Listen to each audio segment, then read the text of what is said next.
Hello everybody, how's it going? So welcome to my review of One Piece chapter 1080. It looks like, to me, it looks like a setup chapter more than anything else. Got another requested cover page with Kawamatsu and Hiyori on the cover with a bird in the background. And initially when I saw this, it looked like Hiyori had a wing attached to her. But no, it's just a bird in the background. And Hiyori, I'm assuming, made a paper bird, kind of cute in its way. And all this kind of pointed towards is, boy, wouldn't this be a good way of, when Oda decides to reveal what the next cover story is, like kind of what we got the German 66 escaping Whole Cake Island, wouldn't this be kind of good for somebody like Yamato to see what she does in her adventures going forward? That's all I can think about, but either way, let's start off with the chapter at the base of the Blackbeard Pirates. Immediately, things are gone awry because it's like Captain Kobe has escaped. The reveal that Kobe has escaped, much like we saw back in Dressrosa. 5 treasure boxes, that's about 500 million berries. So that's similar to what we got with God Usopp, so that was kind of funny. Kind of like reveal, like, yo, you're supposed to bring him back alive, and we come to find out the reason why. Kobe's like running away, we see some fellow escapees as well. Some of the escapees talking about how the rock is talking, and that's clearly Avalo Pizarro's Devil Fruit ability. As we come to find out, he's there along with Shiryu of the Rain with the clear fruit. So I like how Oda gives us kind of a recap of some of the Blackbeard Pirates. Notice how I'm saying some of the Blackbeard Pirates because it's going to be very prevalent what's going on here. Avalo Pizarro is using the skull of the base of the island to talk, or at least that's what the escapees are talking about. So, and the moment I saw that, I kind of gave me flashbacks to Pika. Yeah, the Stone fruit. There's some type of connection there. Because that's immediately what I was going through my mind. So wait, what the fuck? Does he have Pika's Devil Fruit ability? Because the only person I know who is able to do that is Pika. So it's looking like he has the island fruit, so he can, I guess, place himself anywhere and manipulate any part of the island he wants. So, and then you have Vasco's shot appear.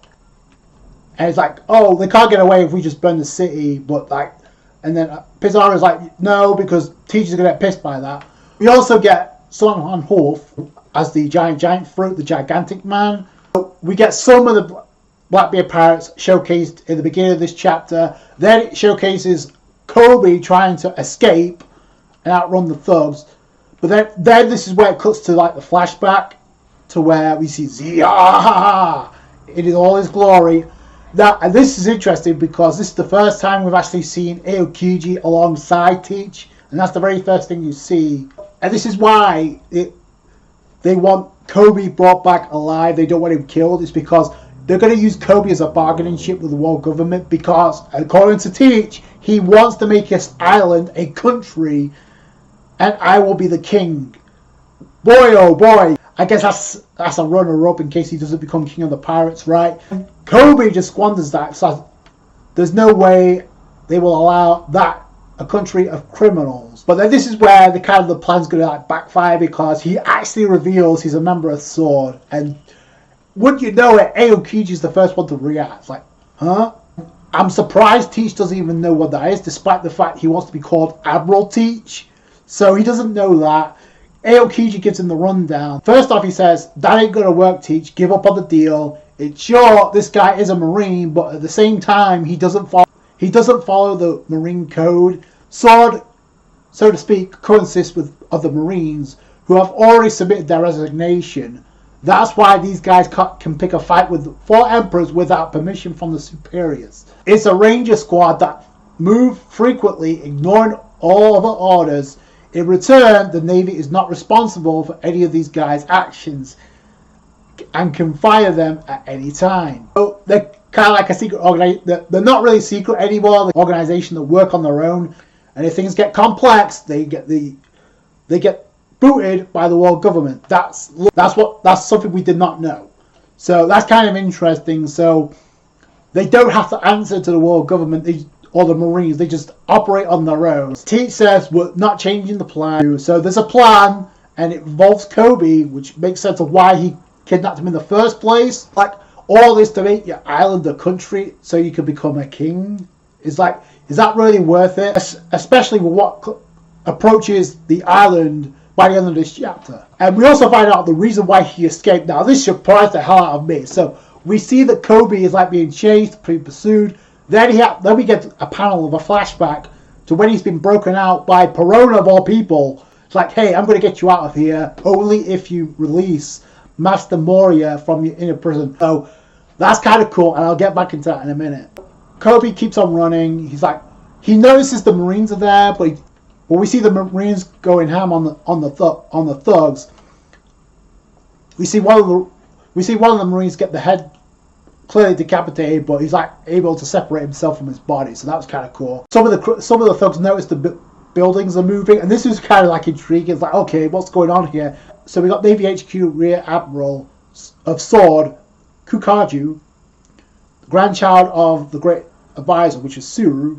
So with the whip fruit, so she's able to manipulate the buildings with a whip. So that's what's going on here to give the actual opening for what comes up at the end of this chapter. Then we get all flowers emerging from the guns of the thugs. Hibari, who was the girl who was with Helmeppo, who was crying about Kobe being captured. So she's there to actually help out Kobe, so that's actually pretty cool. And she's using a gun, and I'm pretty sure it's the same gun we saw in the cover story that Vegapunk made when we saw Mads looking disgusted about this, because we saw a tank which produced flowers as bullets from the tank. So I guess that's something similar to what's going on here. Plus, we know members of Sword met up with Vegapunk because of Tashigi and Smoker, because of obviously the children of Punk hasn't been treated. So yeah, so we know that they've visited Vegapunk, so that would make sense. Then we see Golem, who's literally just keeping watch. We see Garp ship. We see Tashigi there, Helmeppo there. They're on board. Garp's loaded and ready to fire, and everybody's like freaking out. Like it definitely gives me Luffy arriving on Marineford vibes, just without the facial expressions. That's exactly the vibe I get.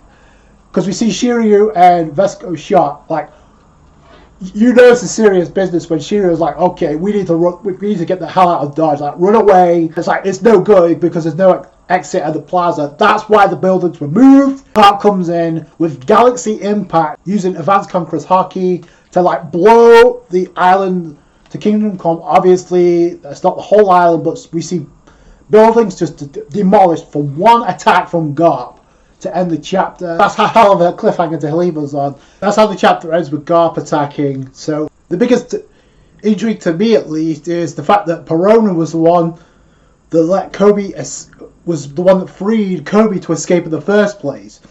Now, after the ending of Wano at 1, we saw Gecko Moria looking for Absalom. We found out that Shiryu killed him and took his devil fruit. We don't know what happened to Moria after that. A lot of people speculate he would show up. If Teach was to show up on Wano, so will Gecko Moria, because he has an axe to grind with Kaido. We didn't see that. In fact, it was confirmed in the last chapter.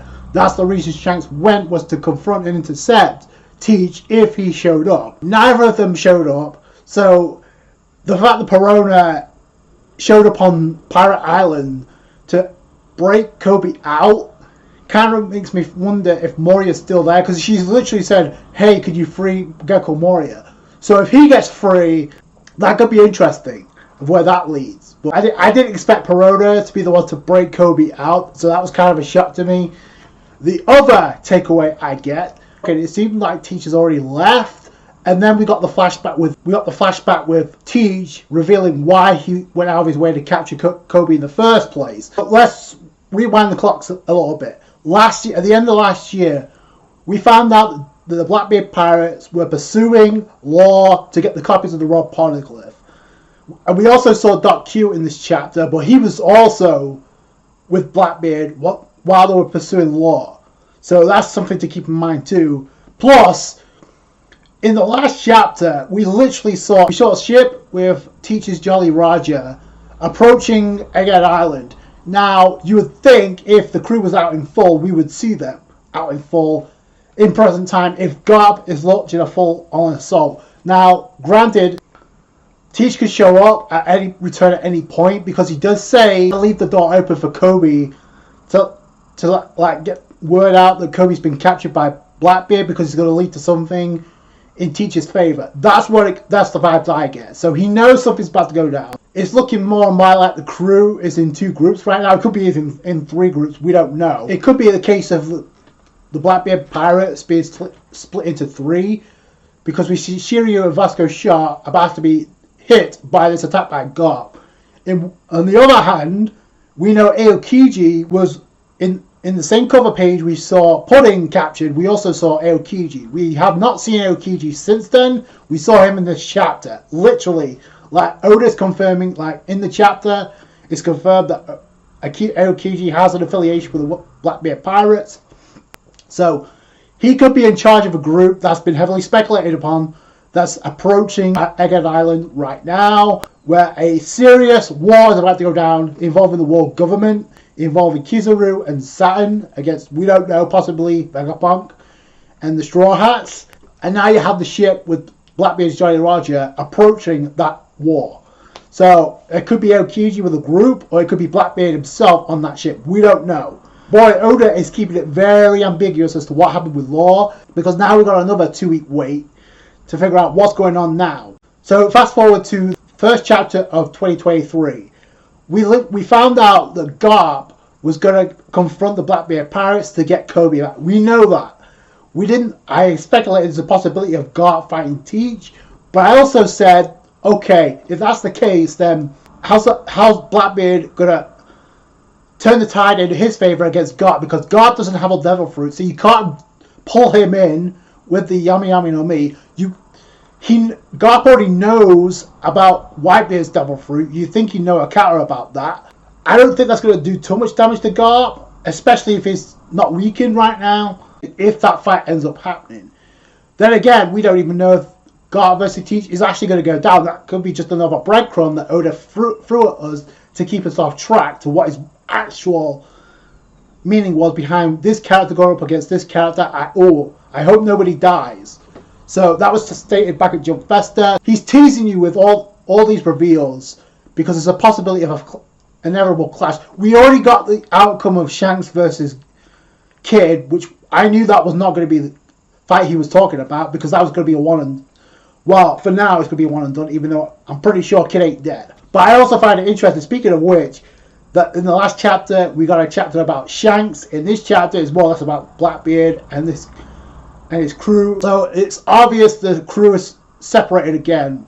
We just don't know who's on that ship that's approaching Egghead Island. It could be Aokiji with Teach, which would be crazy, or it could be Aokiji by himself or Teach by himself. Maybe he has Law there too. Takeaway for me is Perona being a key factor in this, and this incident is going to lead to a team up between Luffy and Kobe against either Teach, because of whatever happens to Garp here, or against the world government. Foreshadow in the Garp Valley incident when we found out the Garp teamed up with Roger to take down Rocks Zebek and the Rocks Pirates. So something similar could happen with Kobe and Luffy. They are the future. In fact, at the ending of this chapter, Garp pretty much says, "Do you realize who you've abducted? Kobe is not the future of the Navy." So why would he say that if that's not going to lead to something? So yeah, I definitely get that vibe. This is leading into much bigger team up down the road, and Garp's going to be the catalyst evading Egghead Island. So that's going to be crazy. Like I said, usually when you see Tashigi, you usually see Smoker. So I'm wondering if we're going to find out what he's up to right now, or if he's elsewhere. So like the fact that we got other members of Sword finally getting to see them in action, because it's going to be a pretty big battle. I could say that even without Teach, like Shiryu is going to be a tough test, because now he has the clear fruit, Absalom's devil fruit. So, and he's a future matchup for Zoro, so he ain't going down either. So that's going to be very interesting. And again, we know that Ben Beckman was the one responsible for taking Kid's arm. So what better way to hype up the Blackbeard's crew than to have Shiryu do something to actually combat Garp here? That would be crazy. You know, speaking of Shanks, I find it interesting though. In the previous chapter, it was about the Red Eye Pirates, like I said. It was about the Blackbeard Pirates, more or less, and their confrontation with Garp. Now, it's recently come out that the reason why Shanks' nickname is the Killer of Observation Hockey, which, by the way, is a badass title anyway. We get a reason as to why that is. And again, I just want to point this out, that I have not seen One Piece Film Red yet, but I will. It has some reveals in that when it comes to Shanks. Oda's doing everything in his power to make Shanks look like a Yonko that he's supposed to be, like the top tier Yonko. Giving him titles like the Killer of Observation Haki is definitely a way to do that. As of right now, it's looking like there's 5 users of Future Sight. Yasop, who can do it longer. Katakuri, who was the first person in the series we saw to do it. Luffy, Shanks, and we also saw Kaido, because when Luffy was in Gear 5th, Kaido did something that resembles what Katakuri and Luffy did and used Future Sight to dodge an attack from Gear 5th Luffy. So if Kaido would have Future Sight, so would Shanks. That's not surprising. It's just surprising that Oda's decided to add that onto the repertoire of Shanks' incredible offense that he already has. He already has the King of the Pirates attack, Divine Departure. Now he has the ability to not only see glimpses of the future, because we saw that in the previous chapter, but according to and this is coming from Oda himself, Shanks has the perfect counter for Future Observation Haki users. So according to what Oda mentioned, Shanks has the ability to unsell his opponent's breathing, which is kind of key. As we know, it takes a calm mind to use Observation Haki, especially Future Sight. Quite possibly with his Haki in a way that they can't see the future. So do something to alter the breathing so they can't use Future Sight properly. So that's why it's basically called the Killer of Future Sight, which is broken in itself. So, and the fact they can use a variation of Future Sight, and another member of his crew can do it for longer. Which, by the way, I mean, props to Mihawk, because if Shanks had the Future Sight back then, and Mihawk was still able to keep up with him, no wonder his bout is so freaking high. I was not a Shichibukai. But, and here's the thing, so now we know he has advanced observation haki when it comes to using Future Sight. This is going to create a web of questions, and if we don't get answers pretty soon, it's become problematic. Because the biggest one to me is, when did Shanks have observation haki that allowed him to see glimpses of the future? And if so, was it during his fight with Teach, where Teach literally left a scar on Shanks' eye? We're going to have to get that revealed soon, otherwise it's going to be questions of plot holes. How was Blackbeard able to do this? When we know for a fact, pre-time skip, Teach was nowhere near as strong as Akainu, the 3 Admirals. He was nowhere near the level of Kaido, Big Mom. That's fact. So yeah, I don't think Teach was at that level at that.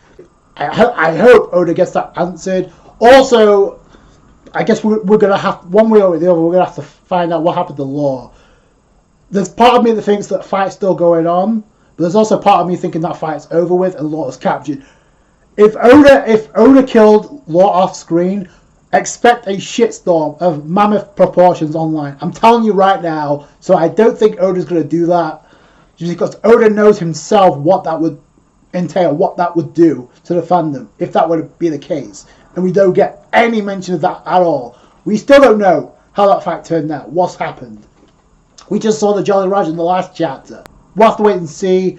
But like I said, unless I see a panel of somebody talking about Law being dead, or I see a member of the Blackbeard Pirates using the room, like Law used to do, then he's not dead. I'm sorry. I don't believe that until I see it. So let me know what you guys think down below. I thought it was a decent chapter. And we got Garp infiltrating Blackbeard territory. Is Teach going to show up pretty soon? We'll have to wait and see. That's going to do it for you guys. You guys know the drill. Rate the video if you like this review. Subscribe to the channel for more One Piece. Thank you guys for all the support. Catch you guys later. Thanks guys. Bye.